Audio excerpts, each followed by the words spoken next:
Biggest, regret is what happened in Benghazi.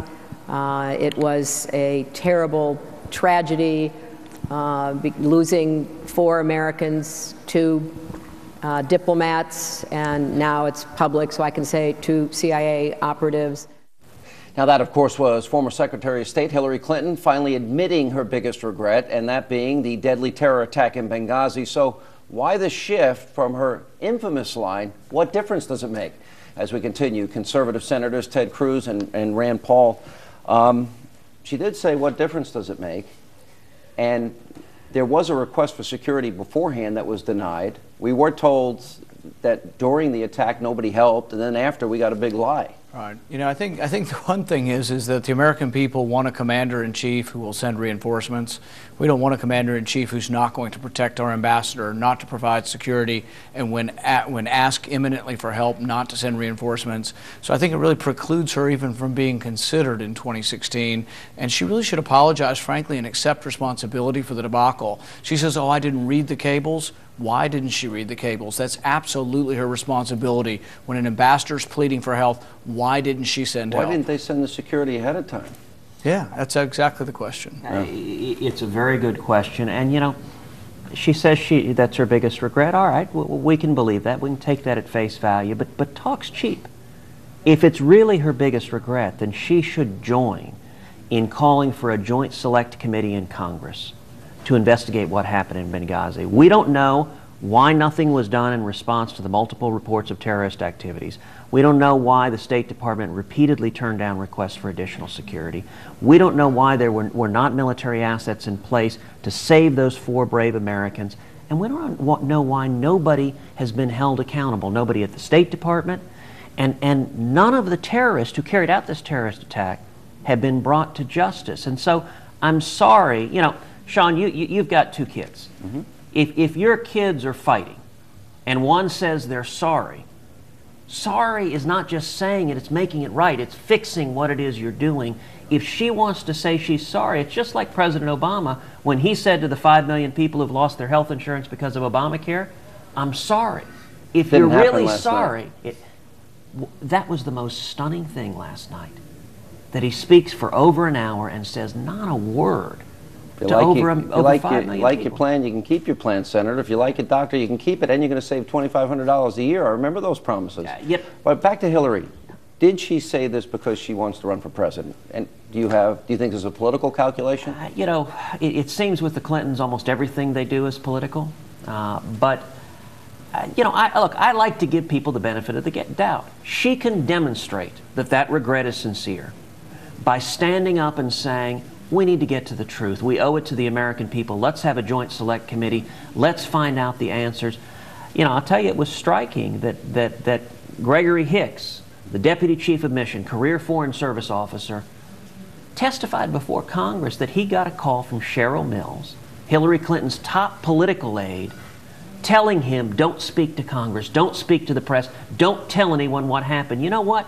You're not sorry if you're engaged in a cover-up." And she needs to come clean. She needs to support getting to the bottom of what happened. Let me go through one last concept with both of you. You are a conservative. You're a conservative. Is there a problem between the establishment in Washington, where you're working every day, and those that want a more active, pro-conservative agenda? Because I think obviously there is. And is it time for the conservatives to unite and put forward a plan that they can articulate, run on, and be united on? Is that possible? I would say yes, but I would say it's not new. The struggle in the Republican Party for what the Republican Party represents is healthy, and it's always been there. I went to the 1976 convention when I was 13. Reagan and Ford. Reagan was the upstart, Ford was the establishment. But now everybody's a Reagan Republican, Mm-hmm. So there are always these battles, and we have to decide how we're going to present our message and how we're going to have a bigger audience, because the bottom line is we're not winning. What should the message be? Top 5 items, because I believe it should be the penny plan, I believe it should be energy, energy, energy, because we have more oil resources, shale oil, gas, than all the Middle East combined. I think you got to control the borders, fix education, and offer an alternative to health care. That's my top 5. What are yours? I would say we have to boldly and passionately defend the Bill of Rights, and we have to defend individual liberty. Those are grand terms, and we need to defend them for everyone. And they're Black, under white, assault. brown, Right now, you believe it. this president is putting the Bill of Rights under assault. Absolutely. Yeah, I don't...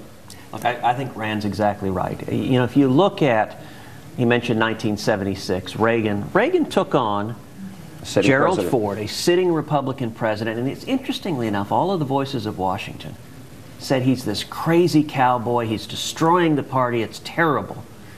And yet what Reagan did that unified Republicans in 1980 is he brought us back to core principles. And I think there are really 2 sets of principles we need to get back. Number 1, free market principles.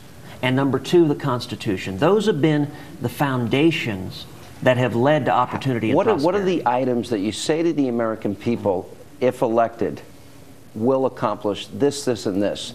Debt, deficits. What are your top few items? We've got to rein in spending, deficits, and debt. It's gone from $10 trillion to over $17 trillion under Barack Obama.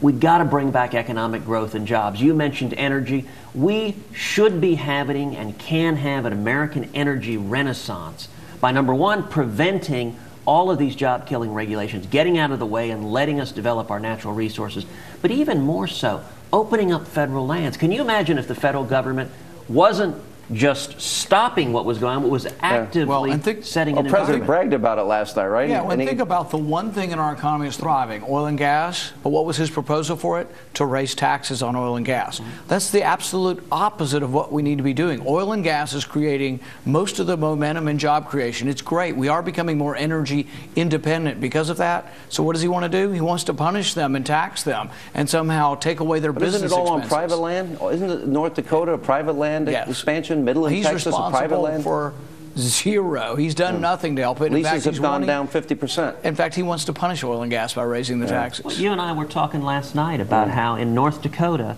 a kid flipping burgers at McDonald's is making $17-18 an hour. Unemployment in North Dakota is less than 3%. 2.6%. Booming. It is booming. And the great thing also about energy, if we keep developing our natural resources, we have the capacity to be energy independent.